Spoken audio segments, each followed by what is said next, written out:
Hello students, तो आज आपके लिए लेके आया हूं एक ऐसा क्वेश्चन 2024 के सेशन 1 का, जो क्वेश्चन देख के ऐसा फील होता है यार जेईई मेन में इतना आसान क्वेश्चन कैसे दिया गया है। जैसे इस क्वेश्चन को जब मेमोरी बेस्ड क्वेश्चन आए थे तब कुछ टीचर्स ने कमेंट भी दिया था और इसको सॉल्व किया था गलत आंसर के साथ, क्योंकि क्वेश्चन थोड़ा अच्छा है स्टूडेंट्स। यहां पे एक अलग अप्रोच है, इस टाइप का क्वेश्चन आज तक कभी नहीं पूछा गया है। तीन सेट के इंटरसेक्शन में मैक्सिमम नंबर ऑफ एलिमेंट्स पूछा है, जो आज तक कभी नहीं पूछा गया था।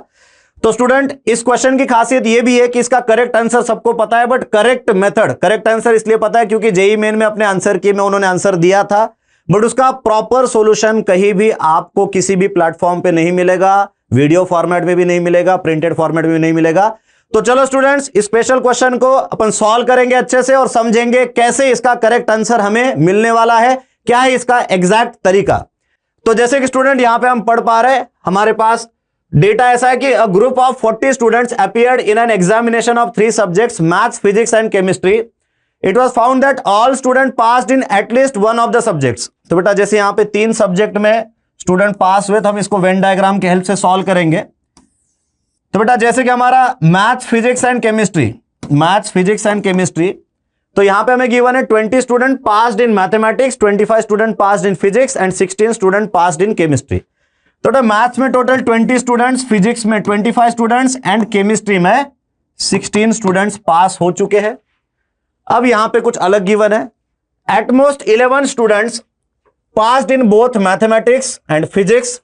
मैथ्स एंड फिजिक्स में एटमोस्ट, अब देखो एटमोस्ट 11 बोला तो मैं काम करता हूं इसको ए मान लेता हूं, इस सेक्शन को मैं क्या मान रहा हूं ए, एंड मेरा ए लेस देन और इक्वल टू 11 है।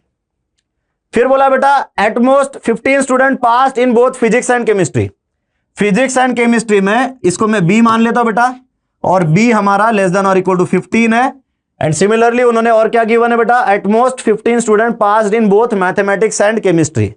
बोथ मैथमेटिक्स एंड केमिस्ट्री बेटा इसमें कितने 15 स्टूडेंट, एटमोस्ट 15 है, तो मैं उसको सी मान के सी लेस देन और इक्वल टू 15 लिख देता हूं। अब क्या पूछा बेटा, the maximum number of students passed in all 3 subjects. All 3 subject मतलब बेटा तीनों का इंटरसेक्शन, मैं उसको x मान लेता हूं, तीनों के इंटरसेक्शन को हमने मान लिया x। बेटा यहां पे शुरू में उन्होंने क्लियर किया है कि हर स्टूडेंट एटलीस्ट एक सब्जेक्ट में पास हुआ है, हर स्टूडेंट एटलीस्ट एक सब्जेक्ट में पास हुआ है। तो सिंपल है, number of elements in m union p union c is 40। बेटा number student passed in mathematics और फिजिक्स और केमिस्ट्री, यहां पे हमें डायरेक्टली क्या समझ में आ रहा है, वो 40 आएगा, क्योंकि हर बच्चा कहीं ना कहीं पास हुआ है। तो एवरी एलिमेंट कहीं ना कहीं इसमें हमारे पास ऑलरेडी इंक्लूडेड है। अब बेटा जैसे कि हम यहां पे देख पा रहे हैं, मैथ्स में 20 है, फिजिक्स में 25 है, केमिस्ट्री में 16 है। इंटरसेक्शन हमारे पास एबीसी के फॉर्म में है एंड तीनों का इंटरसेक्शन एक्स के फॉर्म में। तो यहां पे अगर इसके फॉर्मूले का हम एक्सपांड करें तो पहले क्या आएगा बेटा, number of students in maths plus number of students in physics plus number of students in chemistry minus बेटा n of A union B union से हम पढ़ चुके हैं, एबीसी के एलिमेंट्स के एडिशन माइनस दो के इंटरसेक्शन, तो minus of A plus B plus C बनेगा बेटा ये, एंड प्लस तीनों का इंटरसेक्शन का एडिशन। तो यहां पे बेटा हमारे पास क्या आ रहा है, x is equal to a plus B plus c minus 21। यहां पे हम सॉल्व करेंगे बेटा, x क्या आ रहा है, a plus B plus c minus 21। हमें क्या पूछा है, maximum number of students passed in all 3 subject. हमें x मैक्स निकालना है, x मैक्स निकालना है। अब यहां पे हमें समझना है x की मैक्सिमम वैल्यू क्या आएगी। बेटा यहां पे हम ये भी समझ सकते हैं कि हमारी जो x की वैल्यू है, x इज लेस देन और equal to minimum of a b c. अब ये क्यों होगा, देखो बेटा x क्या है, वो नंबर ऑफ स्टूडेंट जो तीनों सब्जेक्ट में पास हुए। तो बेटा ये जो हमारा पार्ट है ये क्या होगा, this is a subset of this set जिसमें a एलिमेंट्स है, this is also subset of this set जिसमें c एलिमेंट्स है, and this is subset of this set जिसमें b एलिमेंट्स है। तो बेटा सबसेट में एलिमेंट्स कितने होंगे, प्रॉपर अपने सुपर सेट से कम ही होंगे या फिर इक्वल हो सकते हैं। तो बेटा x की वैल्यू क्या होगी, a b c तीनों से छोटा है, तो ये लिखने का तरीका mathematically minimum of a b c से छोटा है, जिसमें a हमें क्या पता है बेटा, लेस देन और इक्वल टू 11 है।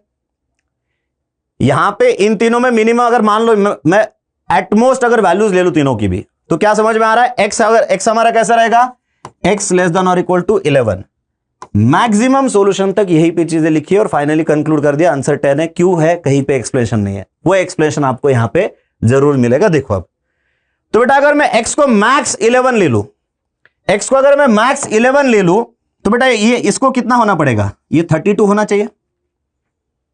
सोचो अगर इसको मैंने 11 लिखा, अगर मैंने इसको 11 लिखा तो बेटा ये कितना होना चाहिए, 32 ना। 32 माइनस 21 11 आता है।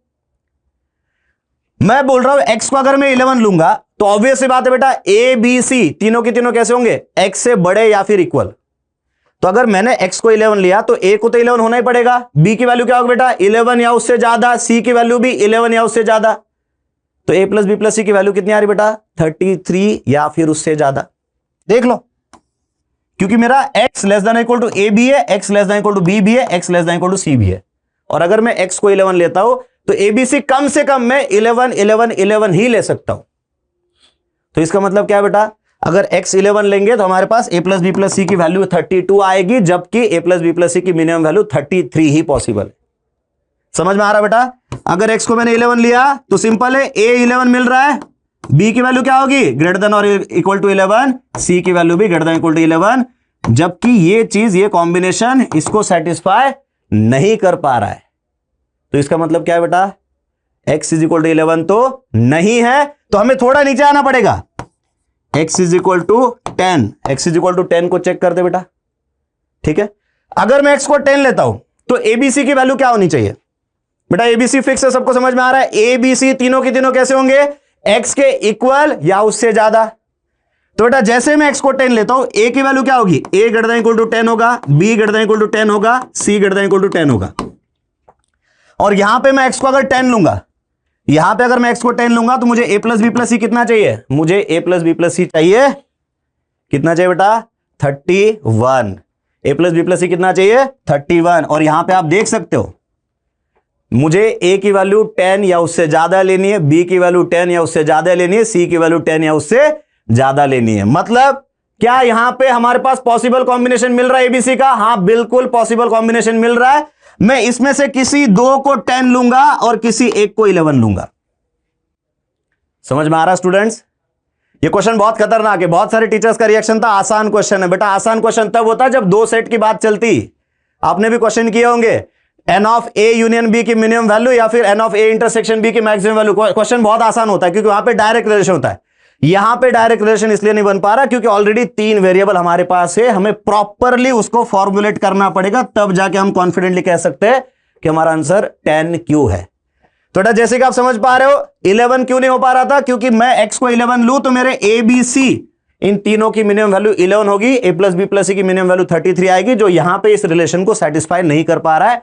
बट जब मैं यहां पे x को 10 लिखता हूं तो अब मेरे पास पॉसिबिलिटी क्या है बेटा, a प्लस बी प्लस सी मुझे 31 चाहिए, और वो 31 बिल्कुल बन सकता है क्योंकि जैसे मैंने आपको बताया इनमें से किसी भी दो को 10 ले लो, अब कोई प्रॉब्लम नहीं है, इनमें से किसी भी दो को 10 ले लो और किसी एक को 11 ले लो, हमें प्रॉपर सॉल्यूशन मिल रहा है। ठीक है, तो बेटा समझ पा रहे हो, तो ये सॉल्यूशन ऐसा इतना इन डिटेल सॉल्यूशन जो डायरेक्टली हमें कन्वे कर रहा है कि इस क्वेश्चन का आंसर 10 आने वाला है, ऐसा सॉल्यूशन प्रोवाइड करने वाला विराज प्लस फर्स्ट प्लेटफॉर्म है, और वो भी आपके सेकंड सेशन के एग्जाम शुरू होने से पहले आपके तक पहुंचाया है। तो बेटा अगर आपको लगता है सच में ये जेन्युइन एफर्ट आपको क्लैरिटी दे रहा है आपके प्रिपरेशन में, आपको लग रहा है कि विराज प्लस का ये सॉल्यूशन ये साबित कर रहा है कहीं ना कहीं हम स्टूडेंट को हेल्प करने के लिए आगे है, तो बेटा इस चैनल को सब्सक्राइब करो, जुड़े रहो चैनल से, और ट्राई करो कि मैक्सिमम जो स्टूडेंट सीरियस है अपने प्रिपरेशन को लेके उनको इस प्लेटफॉर्म से जोड़िए। तो स्टूडेंट वीडियो को लाइक तो बनता ही है, और साथ ही साथ चैनल को सब्सक्राइब करो और जुड़े रहो ताकि हम आपको ऐसे ही हेल्प कर पाए जैसे इस क्वेश्चन के प्रॉपर सॉल्यूशन के साथ हम आपको हेल्प कर पाए। तो student all the best and thank you ये वीडियो देखने के लिए।